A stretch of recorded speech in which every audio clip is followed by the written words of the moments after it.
Today I'm going to show a drama, romance, science fiction, and thriller film called Passengers. Spoilers ahead. Watch out and take care. The starship Avalon flies on autopilot to the colony world, Homestead 2, as the Earth's population faces exodus. It carries 5,000 passengers in hibernation for a 120-year journey. The ship encounters a meteor storm, so power diverts to its forward shields. It collides with several meteors, including a large one which causes the power system to blink and interrupt operation. The control area receives red alerts on the screen before everything returns as is. A mechanical engineer, Jim Preston, wakes up in his pod, confused about his whereabouts. A screen appears before him to assure Jim that everything is fine and confusion is part of post-hibernation. The voice informs him that he has hibernated for 120 years. Jim recalls the nature of the voyage and is happy to hear that they're nearing Homestead 2. Shortly after, Jim arrives at his private room to settle and prepare for the following days. He dresses up to prepare for a lecture, but he realizes that no one else is there. Apart from the 5,000 passengers, the ship has 258 crew members, but no one is around. Jim runs to the ship's main area, still trying to figure out where everyone is, but to no avail. Instead, he goes to the observatory, where a voice shows him how far they are from Homestead 2. To Jim's surprise, the voice informs him that they're only 30 years into the journey. Jim awoke 90 years early. Jim finds an office to send a message to the company in charge of the voyage, where he explains he's the only one awake. However, the message will arrive on Earth after 19 years, and the earliest reply could take 55 years. At that point, Jim feels hopeless as he has no idea how to lead his life from there. As he walks out of the office, Jim notices someone at the bar. He quickly runs to Arthur, the bartender, who offers him whiskey. As they converse, Jim notices Arthur's weird behavior and realizes that he's just a robot. Realizing that he's on his own, Jim finds ship manuals that could help him navigate his stay on the ship. He attempts to put himself back on hibernation, but fails. His wristband also limits his access across the ship, so he tries to force himself into the crew pods to ask for help. The only companion Jim has is Arthur, whose response is operated by artificial intelligence. While expressing his worries to Arthur, the robot says that worrying won't make any difference. Instead, he should live a little. A silver lining passes over Jim, so he breaks into the ship's exclusive area and takes advantage of its luxurious amenities. He spends the following months in a beautiful suite with unlimited food and entertainment. After a year, Jim still finds himself miserable and lonely. Out of boredom, he enters a room where passengers can wear spacesuits and go outside while tethered to the ship. Jim looks at space in awe, but it reminds him of his misery as well. He contemplates taking his own life by opening the ship without his spacesuit, but changes his mind at the last minute. He runs back to the hibernation room and slips on an empty bottle. As he gets up, he sees a pod with a beautiful woman inside named Aurora Lane. Her beauty stuns Jim, so he studies her passenger profile and learns that she's a journalist en route to Homestead 2 for the adventure of her life. To him, she's perfect, to say the least. He sits beside her pod while continuously learning more about her. He debates whether or not to wake her up, knowing that doing so will consign her to death aboard the ship. But he can't handle the isolation after a year alone, so he wakes her up manually. Aurora's pod activates, which renders her conscious in a matter of minutes. Jim hides in his room, in disbelief of his decision. After some time, Jim meets Aurora as if he does not know her and explains that they woke up far earlier than the others. He shows her around the ship, and Aurora panics. She runs back to the hibernation room to return to her pod, but Jim explains that it's useless. Later that night, Jim asks Arthur to keep the fact that he woke Aurora up a secret, and he agrees. The following day, Aurora and Jim talk about fixing the problem, but there's no way to fix a hibernation pod as their resources are limited. Aurora begins to write about her experience as she learns to live inside the ship. Her daily routine consists of running, swimming, and writing. In comparison to Jim, she's not accepted her fate of dying on the ship. Jim shows Aurora the entertainment features of the ship and they enjoy their time together. He also introduces her to Arthur, who's still keeping the secret from her. Jim's attraction for Aurora grows as days go by. As they get to know each other, Jim asks Aurora out for a date, and she accepts. That night, both of them dress up formally and go out for dinner. After their meal, Jim takes Aurora to the spacesuit room to prepare and go outside. It's her first time to see and experience something so surreal.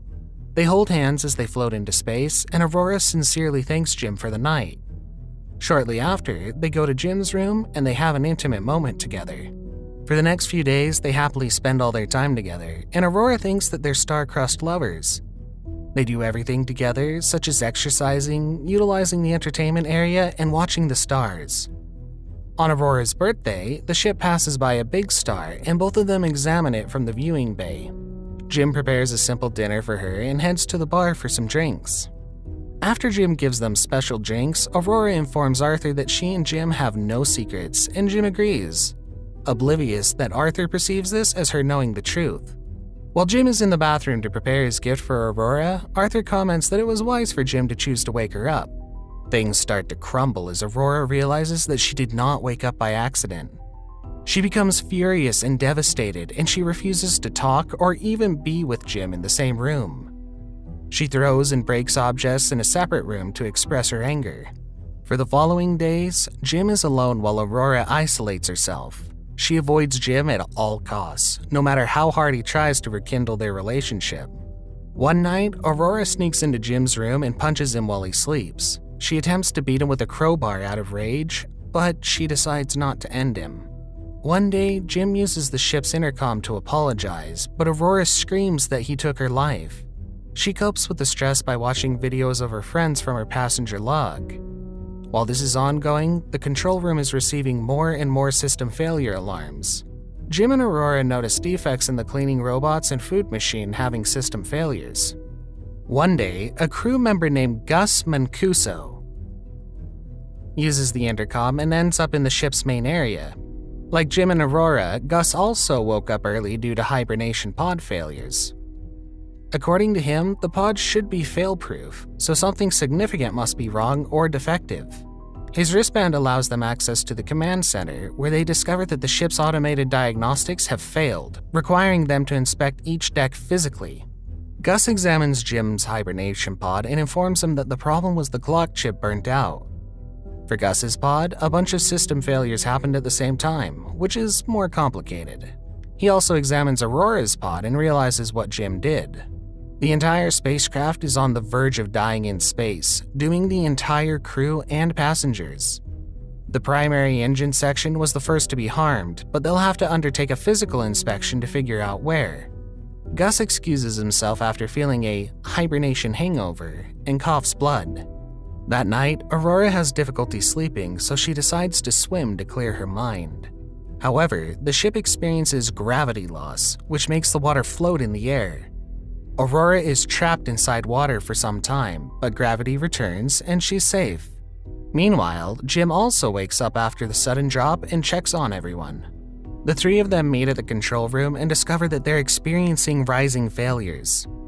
Gus discovers cascading problems, and the computer creates a chronology that reveals the initial failure that occurred 2 years ago. He deduces that the initial failures resulted in power diversions in an attempt to re-equalize the load, but it got too heavy, resulting in subsequent failures. While coming up with a solution, Gus collapses, so Jim and Aurora bring him to the infirmary. They put him in an auto-diagnostic scanner to check on his vital signs. Because of the defective hibernation pod, he has numerous necrosis across his body, amounting to 612 disorders. Death is inevitable. The machine gives Gus the option to off himself to short his sufferings with 2 lethal tablets. Gus spends some time alone to contemplate his life as he sheds tears. He puts on his crew uniform and is ready to die, then hands his wristband to Jim and Aurora. With it, they make it to the regions of the ship where they need to mend things. Gus reminds both of them to take care of each other and work together. Just as he dies, the system experiences another failure, and the ship is on red alert. Aurora and Jim need to go to the engineering department of the ship to troubleshoot the problem. Along the way, gravity is disabled and they both float and drop at one point. They bump into Arthur at the bar, who acts defective, so Jim shuts him down to stop Arthur from breaking his hardware. In engineering, Aurora and Jim discover a hole caused by a meteorite that runs through key places in the ship. Aurora is almost sucked out when they open one of the doors due to a hole in the hull. Jim uses a liquid sealer to seal the hole further after she blocks it with a pill he gives her. As the oxygen levels go back to normal, they find more holes in the ship. They enter another room and discover that the reactor control computer caused glitches and random system failures in the ship. He replaces the broken module, but the fusion exhaust engine must be vented to prevent further damage. Jim has to go outside to fix it manually and entrusts Gus's wristband to Aurora. Before Jim leaves, Aurora tells him that he has to come back because she cannot live on the ship without him. While in the exhaust room, Aurora obtains an injury from the flying shrapnel as the temperature rises inside. On the other hand, Jim goes into the exhaust passage, but the vent won't stay open unless he holds it. Jim has to stay where he is to make the manual vent work, which entails risks on his part. Aurora fights with Jim on the radio, frantic not to lose him, but he forces her to pull the lever for the sake of the other passengers. The pressure pushes Jim out of the exhaust passage and his tether breaks, which releases him freely into space. Shortly after, he finds a hole in his spacesuit, which puts his oxygen on a critical level. Aurora is happy to hear that he's alive, but they encounter another problem. Jim bids Aurora goodbye and apologizes for what he's done to her, but she refuses to give up. Aurora rushes to the spacesuit room and looks for Jim in the vast space. She retrieves him, but Jim is unconscious due to a lack of oxygen. She still drags him inside and brings him to the infirmary in an attempt to save him. Unfortunately, the autodoc announces that Jim is dead, but Aurora still finds it unacceptable. With the use of Gus's wristband and his override code, Aurora selects several procedures to resuscitate Jim, but he remains unresponsive. After some time, Jim comes back to life, and the procedure is a success. Aurora kisses him out of joy and relief, and they embrace each other. Days pass and the ship goes back to normal. Aurora fixes Arthur and retouches his hardware while Jim studies the autodoc. He tells Aurora that the device could be used to put her back to hibernation in the infirmary, but she refuses to. There's only one autodoc, and she does not want Jim to be alone again. She chooses to stay awake and spend the rest of her life with him on the ship, even if they don't reach Homestead 2. Jim gives Aurora the ring he planned to give her before, and they live happily. 88 years later, the ship reaches Homestead 2, and the other crew members wake up from hibernation. To their surprise, the ship is filled with trees and trailing vines, as well as vegetation and birds. Aurora's voice reads the story of how she met Jim, which describes how they spent their happy lives on the ship. Subscribe to watch more videos like this. Turn on notifications. And leave a like, it really helps the channel out. Thank you for watching.